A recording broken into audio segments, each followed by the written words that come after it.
Concord's a game I don't care about. I've talked about it once in the past just to make fun of it. I'm talking about it now, possibly, hopefully for the final time, to make fun of it again. And it's officially out, no more beta, early access, or whatever, where excuses can be made. It's officially released, and it's got less than 700 players on Steam. These are utterly pathetic numbers, and to do a comparison, like, the devs are crossing their fingers, they're praying to the gods to achieve Redfall numbers. Like, this is so bad, it's well below Redfall numbers. Probably one of the more high-profile flops of recent times, and at least most people probably know what that game is. There's others that did better you might have never heard of, like Babylon's Fall, I think it was, a Square Enix title. A lot of people won't even have heard of that. That had double the numbers, double the people playing it. It was swiftly shut down. So you would assume the same for Concord. And this isn't some, like, just small game out there and people are shitting on it maybe just because of the DEI stuff. This was a Sony game, probably their biggest game in terms of budget of the year. It's utterly failed. It's embarrassing. And I mentioned the DEI stuff. It's quite funny here because Concord itself, like, from hearing all reports of the people playing it, people are saying, like, it's not actually that bad to play. Like, it's certainly not good. But it isn't like a Golem or that King Kong game, like something that is just so dreadful to play that no one possibly could. Like, it's all right, and yet it's done this badly. And I feel like really it's just because it's a game that's tried to tick every corporate box possible, like certainly the DEI stuff. And I feel like they really stuffed that up for themselves, because if they want to make every character an LGBT whatever, like, why don't you do this? Put a twist on it. You have your lesbian characters, but instead of the same old ridiculous haircut we see in all of these games, why don't you make the lesbian character look like, say, the woman from Stellar Blade? Someone attractive. Then maybe people can get behind it and they might be feeling a little bit more progressive. Instead, you make the characters look ridiculous. Then people are going to say this DEI stuff, it's got to go. But I don't just want to talk about this boring game, because I'm ready just to forget it, move on. The only reason I'm even talking about it is it's one thing for the game to fail. It's another for the developers behind it to start getting defensive and to insult the people who aren't playing it, who are pointing out what a flop it is. It's quite comical.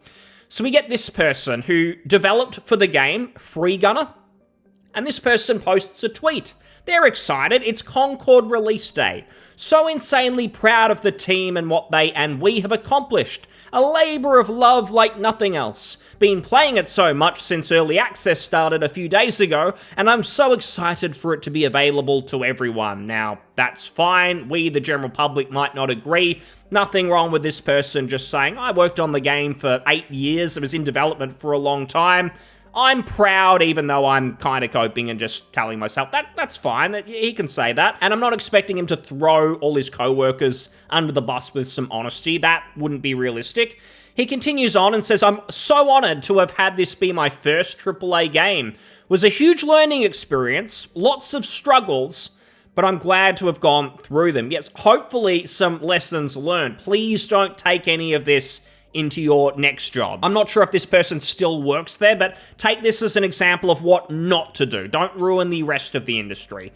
This is where it gets a bit weird. So obviously people are going to reply to this, and writing these tweets, he should know we don't live in utopia. Like, the game was a flop, people are making fun of it. You are going to be getting people to respond to you with negative comments. And what the person should just do is, okay, people will leave the comment, but I'm just going to move on with my day. I'm not going to respond.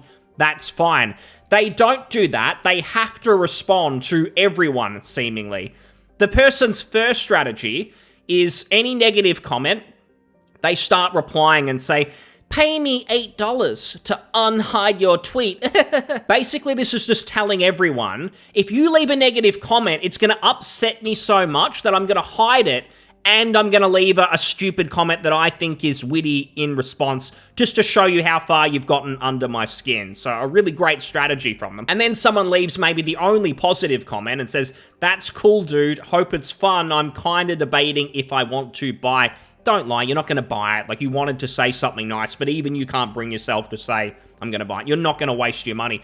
Regardless of bias, Free Gunner the Dev says, I think it's incredibly fun, game feel-wise. It's directly inspired by Destiny and COD, as many devs are ex-Bungie and ex-COD, and it feels that way. Really the best of both games. Like, were they all the rejects of those studios who got fired over the years, and then they came together on this? Because surely no one competent who was working at those studios went on to this, because it is a joke. These people would be feeling embarrassed. This is where it gets pathetic. So someone says, bro, Guns the Last Duel has even more online players than Concord. And then the dev responds and says, who are you? What he's trying to do, it seems like, is no one likes this. This never goes well for anyone. Is to kind of go, I'm a celebrity, just about. I worked on Concord. I worked on this incredible game. Who the fuck are you? Who are you to talk to me about this? Like, I'm way up here. I'm top shit. Who are you? And then someone says, this you? And it's a screenshot of Concord having 677 players. Again, less than Redfall, less than any game that you know. Like, I would probably have to spend the next 24 hours on Steam charts trying to find even a mildly high-profile game that has worse numbers than these. Like, this is really bad. And then, of course, Mr. Witty comes back. Close! That's a screenshot of a video game. That's not me. But I've saved the worst of it. I couldn't find this tweet on the page. Maybe he's smartly, I guess, deleted it because it was just so embarrassing. Fortunately, it's been saved. And this is where this person shows their true colors. And as this post says, Concord they them gameplay animator lashes out, calling critics talentless freaks after poor game launch. And the tweet says, I don't really care. It was a huge labor from a lot of insanely talented people making an awesome game. Why would I care about a bunch of talentless freaks hating on it? I'm sure having fun playing it, and I wouldn't trade it for anything. Now, first of all, just because people spend a lot of time on something doesn't entitle this person or anyone to any sort of success. Like, you spend a lot of time on something, sometimes it just doesn't work out. It flops, or the product's no good, and you have to move on, perhaps learn from it. What has never worked is just insulting people for not liking it. It always comes across as cope. No one likes you afterwards, and you really should have just been humbled by the response and either just said, we're listening, or said nothing. I feel like these people, they have the biggest ego as well, and they think like because they're video game developers, it's special for some reason. And we should treat developers of games different to anyone else, any other product. For instance, if this person had a bad experience with a fridge company, like their fridge malfunctioned a few days after buying it, I bet you this person, they'd be ranting online about getting ripped off, the world's gone to shit, capitalism has caused this, or something like that. And they'll shit on that company, shit on the people who made it, but apparently when it's video game developers, we have to treat them as super special. For instance, saying insanely talented people making an awesome game. I don't think so. The game is, at the very best, it's the most generic thing that anyone has ever seen. That doesn't work anymore. People want a game that feels like it's going to entertain them. Not something ticking every box. Not just the DEI, but even in the gameplay stuff as well.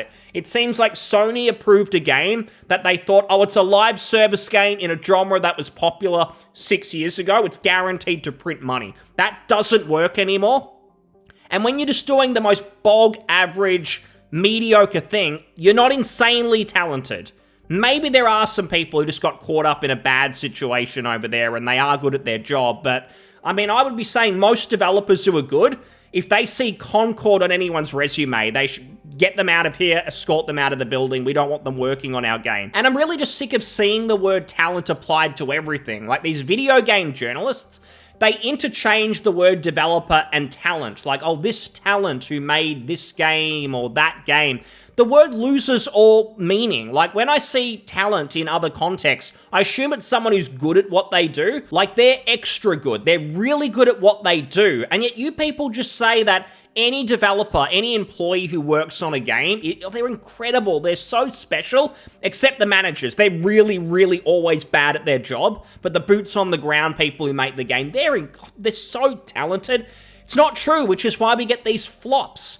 And then you're the one who says that anyone else, except for you, is a talentless freak. And this is another argument that gets thrown around as well, which is, we made a game, you can't. You don't know how to make a game, therefore you can't criticize it. And you shut down the entire conversation, you shouldn't be speaking. It's ridiculous, and this happens in other contexts like sport. Like if you criticize someone on the TV playing sport, you shouldn't be doing that because you're not out on the field kicking the ball, so therefore you can't have an opinion on that either. Most people have some sort of skill in their life that's paying the bills. It might not be game development, but it may be something else that perhaps wider society actually appreciates more, like construction work, building houses, maybe you work in the health industry, you do something else. Doesn't really matter what it is, it's probably worth more to more people than making freaking Concord of all games. You're getting on a high horse about this, you just sound like a fool. You sound upset. Your little echo chamber of developers, you've all got pink hair, you've all got your pronouns in your bio. Oh, we're making this game, even though we hate the audience, we're gonna make this game and everyone better play it, or they're toxic, or they're this or that. Like, you hate your own customers, and you're surprised that they're not playing it. Now you've gone mask off, you're insulting them. Like, you get what you deserve here. You want everyone to leave you and people like you alone while you mull over the next set of pronouns you're gonna put in your bio to get attention. And when people leave you alone, they don't play your stupid game, you're getting upset and you're getting vicious about it.